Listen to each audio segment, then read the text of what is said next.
Special delivery. This morning, I already mentioned, we're talking about humility. And I want to ask you first, how would you, it's hard to define. I had to look it up. It's hard to put into words, but how would you define humility? How would you define humility? Jesus. Jesus is the ultimate picture of humility, okay? That's always a good answer if you're in church, by the way, right? You go with the Jesus answer. Good. Strength under control. Strength under control. Okay, good. We're going to wrestle with that because that definition tells you what humility is not. It's not weakness. I'm working on a series coming up on boundaries. And if you don't know what boundaries are emotional boundaries. It says, I'm not a doormat, I don't let people run over me, I'm not kind and gentle and humble and all those Jesus things. I'm not those things out of weakness. I am those things out of strength. Okay, so I like that. Strength under control, right? Not strength that runs over people, but not weakness either, okay? Just the ability to be wrong and be secure. The ability to be wrong. If that's the definition of humility, I'm really good at humility. I have a tremendous ability to be wrong. But probably, it's kind of like Jesus saying, I've only come for sinners. I've only come for those who are sick, right? We all have the ability to be wrong, but then have security enough. It's tied to strength. We have the security enough to go, oh, I was wrong. I can admit that. I can confess that. And it takes strength because when I admit that I'm wrong on something, it doesn't make me a terrible human being. It doesn't make me hunch my shoulders over and then put my head down and say all this negative garbage. It's Satan. That comes from Satan, not from God. I'm terrible and I'm stupid and I'm worthless. I don't know. That is not of God. Okay? Final one. I think it's being willing or being able or willing to put your ego aside to get something done. Okay, good. He says, being willing to put your ego aside, okay? Which is that, again, that goes back, you have to be very secure to do that. That's the irony, that's the paradox in what we're talking about here, okay? So it's hard to define. And Jonathan, we're going to show the video in just a minute. So why don't you, go ahead and pull that up. I think I can black it out. Oh, you got to move that around. Okay, go ahead and pull it up and pause it. Okay, and we'll show that in just a minute. Can you do that?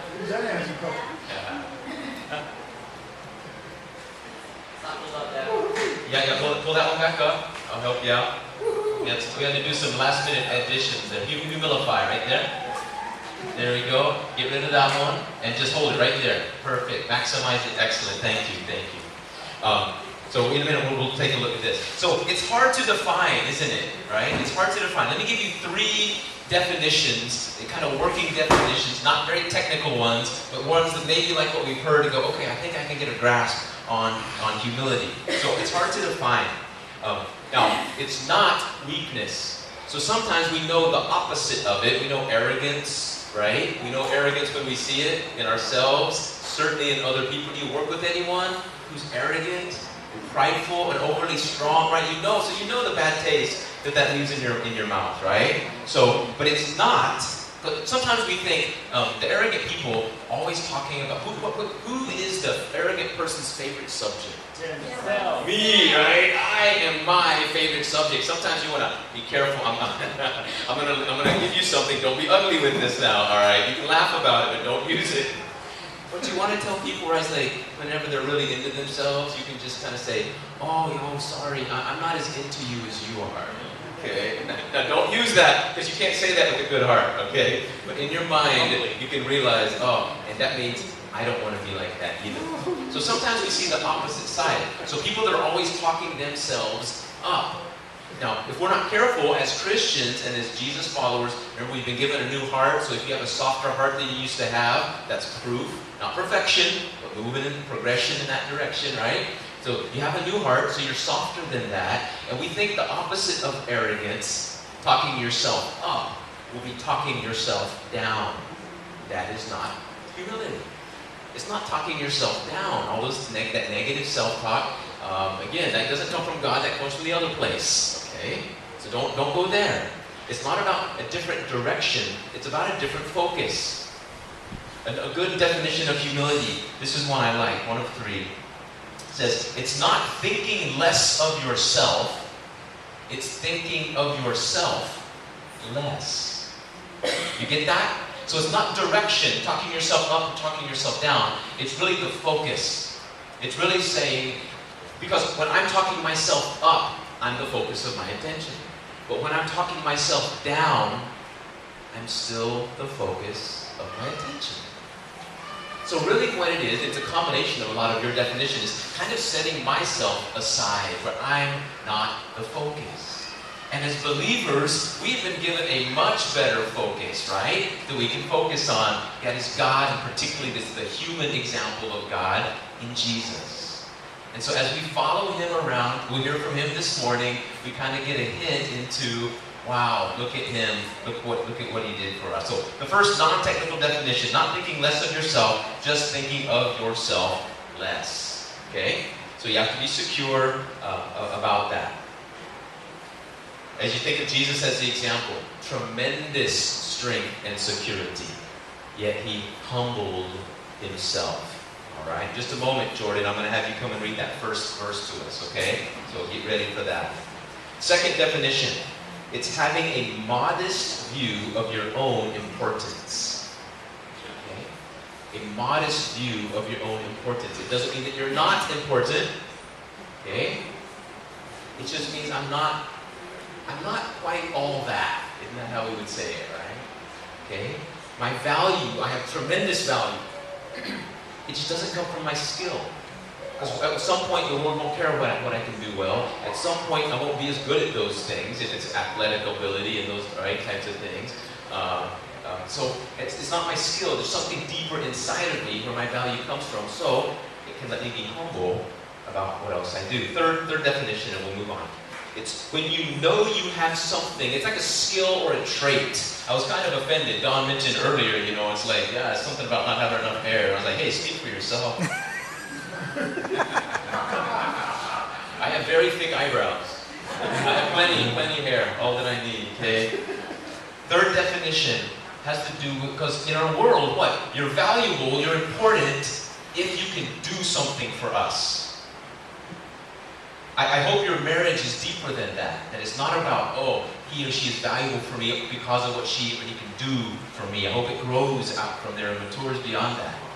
In your workplace, right? You're only valuable as long as you can, what can you do for me? And we understand that's how the workplace works, right? Okay, we get that.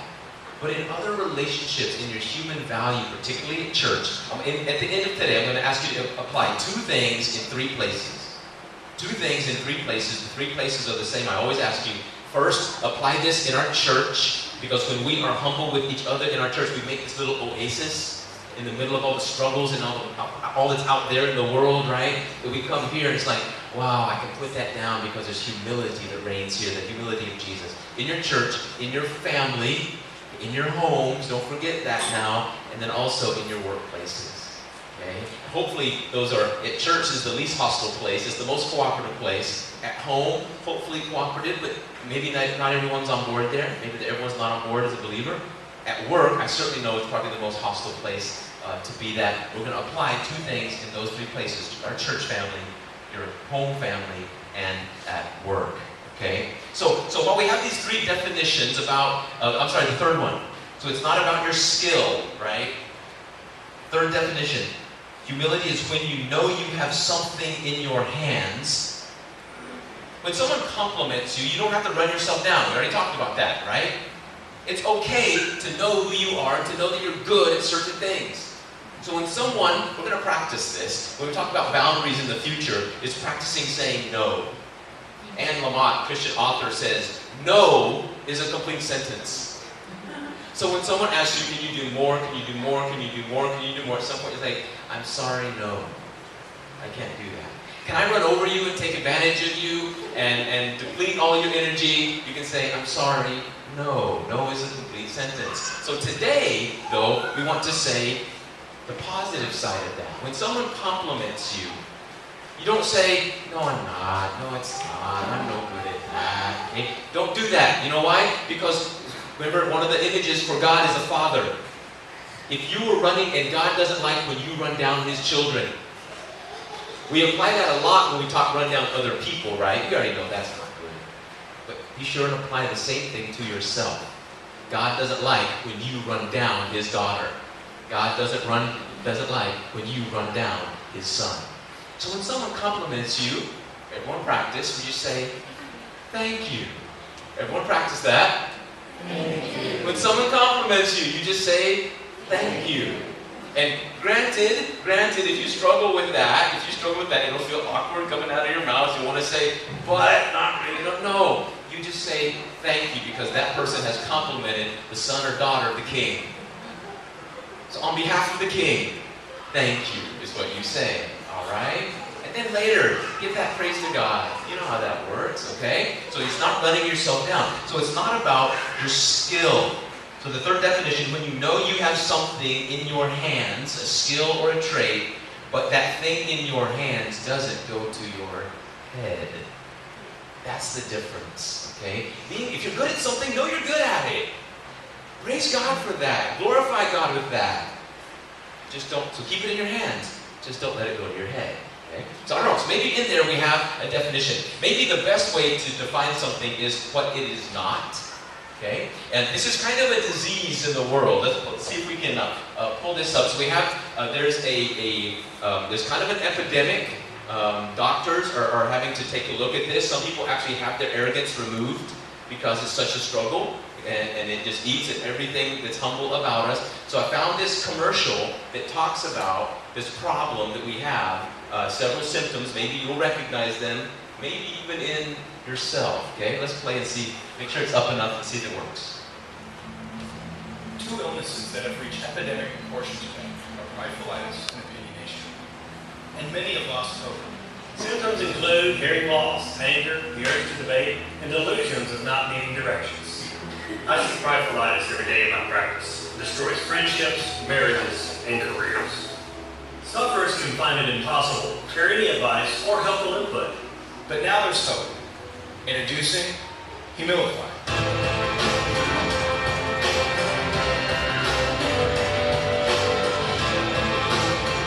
After just a few days on Humilify, I was actually able to hear my spouse again. Humilify saved my marriage. I suffer from full-blown, nag-resistant pridefullitis. Humilify completely cured my hearing and my vision.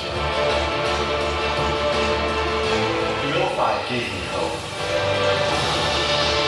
Humilify has also been shown to be effective against other diseases, like alopecia, neurophylacitis, and alopecia. Exercise time. Side effects include sincere apologies, attentive listening, and the realization that other people are intelligent. Make the decision that will change your life. Try Humilify today. Humilify. Isn't it time you swallowed your pride? All right, isn't that fun? Yeah. A fun way to do that, okay? And very good. So you saw a verse there under Humilify. Okay, I happen to be a rep for that particular company, and the people at the headquarters have asked me to pass out free samples, okay, of Humilify. So we're going to talk about that. You saw James chapter 4, verse 6. Jordan, would you come up and read James? We need to know what that means. We saw that verse there underneath the Humilify. We need to know what does James chapter 4 say. Yeah, go ahead. Today we be reading from James 4, verse 6. It says, "But God gives us more grace. That is why Scripture says, God opposes the proud, but shows favor to the humble." All right, thank you, Jordan. God opposes the proud, right? So maybe you have pridefullitis. I liked a lot of the side effects, the things that it helps you do. I know better, what is it? I know betteria than you are, or something like that. And that sounds like a side effect, doesn't it? So you have that that's there. So two places, 2-3-2. 2 places, 3 places to apply, and then 2 things to apply. First, to be humble before God. That's what James, the writer there, is telling us, right? Humble yourself before God, and He will lift you up. We sang that already this morning. There, James, the writer of the letter there, James, is quoting from the Proverbs. So there's a great deal of wisdom in this. Proverbs chapter 3, written a little bit differently, but just saying that when we humble ourselves before God, God does the lifting. He doesn't leave us down. Isn't that what we're afraid of, right? When we're insecure, we just don't trust God. I hate when that's true of me. But maybe that's also true of you from time to time. It's like, how come I'm the one pushing myself up and wanting to push other people down? That's the temptation, right? But saying, wait a minute, I know from Scripture, James tells me, if I will humble myself before God, God does the lifting. Whose arms are going to reach higher? You lifting yourself up or God lifting you up? God lifting you up. Humble yourself before the Lord, and He will lift you up. Let me read also a little longer section from Philippians chapter 2, okay? Philippians 2. Because this, well, the first one asks us to be humble, commands us to be humble before God. This one talks about going horizontal with it. This is with one another. It actually starts out within your relationships, okay? Philippians chapter 2, I'm going to be in verse 5. I see some of you have your phones out, some pages flipping. Philippians 2, starting in verse 5. So Paul writes to a church, how fitting, in your relationships with one another, have the same mindset as Christ Jesus. Have the same mind as Jesus, who being in very nature God. Get that right? He was with God and was God and the Son of God. He was with God in the beginning. The reading from the book earlier, right? Would you leave all that he left? That's what he had. Someone who did not consider his equality with God something to be used to his own advantage. Instead, he made himself like nothing, taking the very nature of a servant, being made in human likeness, and being found in appearance as a man, he humbled himself by becoming obedient to death, even death on a cross. There's the humility, right? There's the lowering. There's someone who says, I know my place. I'm secure. I know who I am. I know whose I am. But I'm willing to give that up. I'm willing to set that aside. I'm willing to point attention to something, a greater focus than me. And if we stopped right there, it would be a tremendous story where Jesus ends with this death even on a cross. There's the stepping down, right? But wait a minute. From James and from Proverbs, you said, if I humble myself before the Lord will lift you up. Is that not what happened to Jesus? Let's keep reading. Verse 9. Because of this, because of what Jesus did, therefore, God exalted Jesus to the highest place and gave him the name that is above every name, that at the name of Jesus every knee should bow in heaven and on earth and under the earth. You understand? One day that's going to happen. Talk about, as Jesus humbles himself, talk about being raised up by God. And on that day that every knee bows, every tongue will acknowledge that Jesus Christ is Lord, to the glory of God the Father. Humble yourself before the Lord, and he will lift you up. So I want us to apply this in two things in 3 places. We already mentioned the 3 places. The first thing, in how you say what you say. Not what you say, how you say. You know the difference, you understand? I don't know, do you have a dog? You know, some of you know our dog Charlie, golden retriever. He has lots of hair, Don.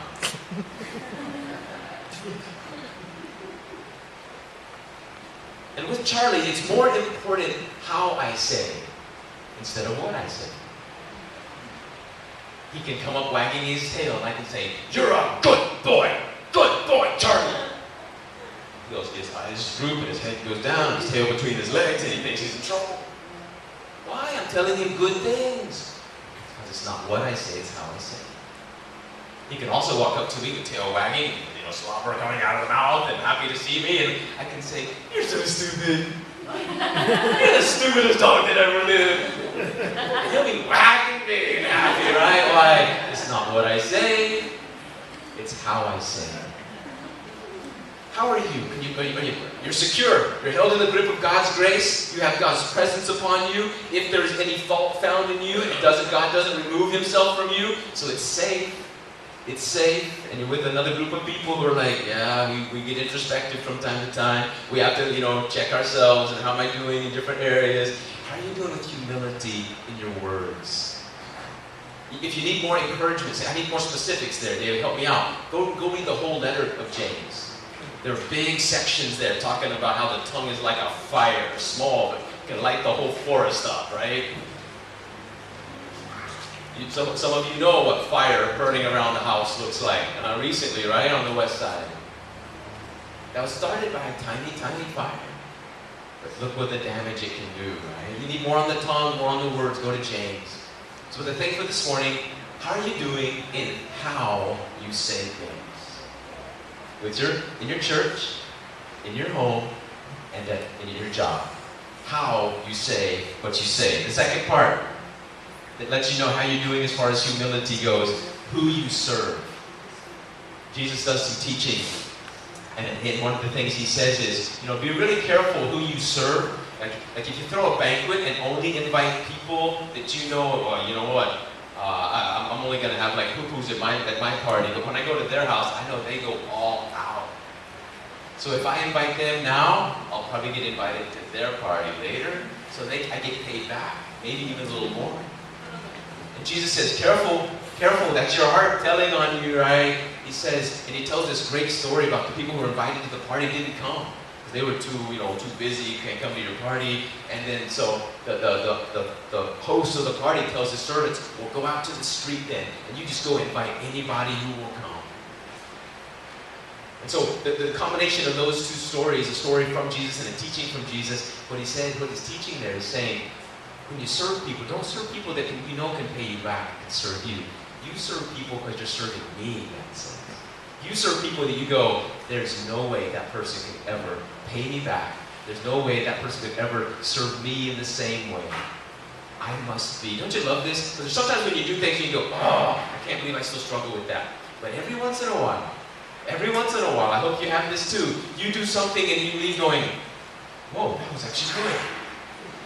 That was actually humility right there. I must really believe God. I must really trust Him because I just served someone who could never serve me back. I must really trust God when He says, if I'll humble myself, if I will serve, God will see to the payment. That's when you know you're getting around this idea of humility. A few closing remarks.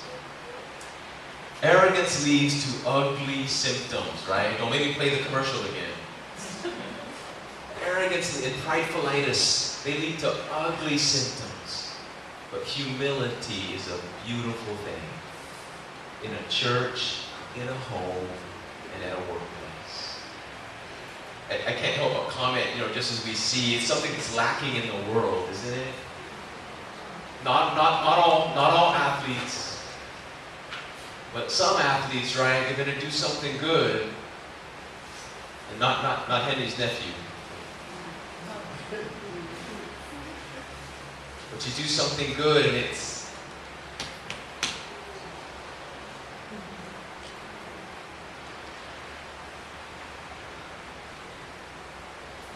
I know we have some Dallas Cowboy fans here, right? So you don't have to be a Dallas Cowboy fan to be maybe a Tom Landry fan. My apologies to those who aren't sports fans at all.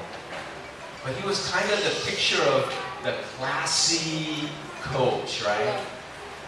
And one of the things, tell him I said hi. One of the things that Tom Landry would tell his players was, when you get to the end zone, act like it's not your first time there. When you get to the end zone, don't act like it surprised you. And what he was saying, and I understand culture shifts and there's different things, and I'm not saying you can't have fun and, do good. No, that's not what I'm saying at all. But there's something about that. I think there's also, you get into our current political season. If I had to ask you, if I said vote for the most humble person, you'll be standing in the booth a really long time this year. And so while there might be great traits to many of those around, there seems to be that humility is probably not one of the first things that you would go to, right? And I understand it's part of the whole system that's there, and it seems to breed that. I understand it's complex. But you see, there aren't a lot of great examples of it, is my point.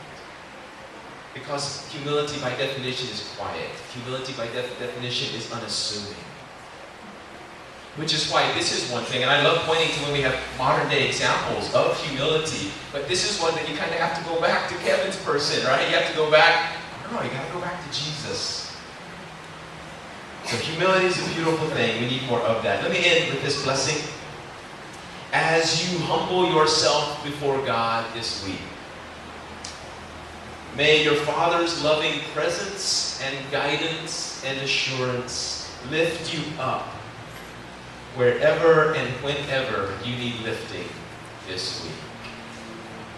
Be strong, be powerful, be courageous, and be humble. That's one of those things that you understand that whenever you start seeing that trait come out in you, and don't mistake it for the Satan wants to go, I heard the message, and he wants to take the humility and take it so far over to where it's running yourself down. Boundaries. That's when you say, no. Humility is a beautiful thing. I'm so, ironically, I'm very proud of you and us. In that, I believe the seed of humility is germinating and is growing. There's fruit of that here in this group.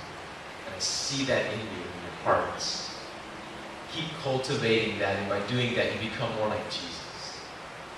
Even in the whole Christian, if you're trying to share Jesus with someone, you know that it seems like the Christians they put on television or on the news don't have much humility either. And so you're trying to share this Jesus, this humble servant, Son of God, with your coworkers or family members, and they go, why would I want to be like that? And so for those of us who are willing to hear the message today, that we approach people who are non-believers with great humility, valuing who they are, even if they don't know who they are yet, as children of God. So we have some work to do in this. We have an uphill battle. But whenever we start showing this humility out of strength, that's when we know that God is beginning to reign in us. Not R-A-I-N, reign. Be ruler and reign over our hearts. That's our song of response this morning. John can come up and lead us in this song. Everyone stand and let's sing this as a song, and then I'll lead us in a closing prayer.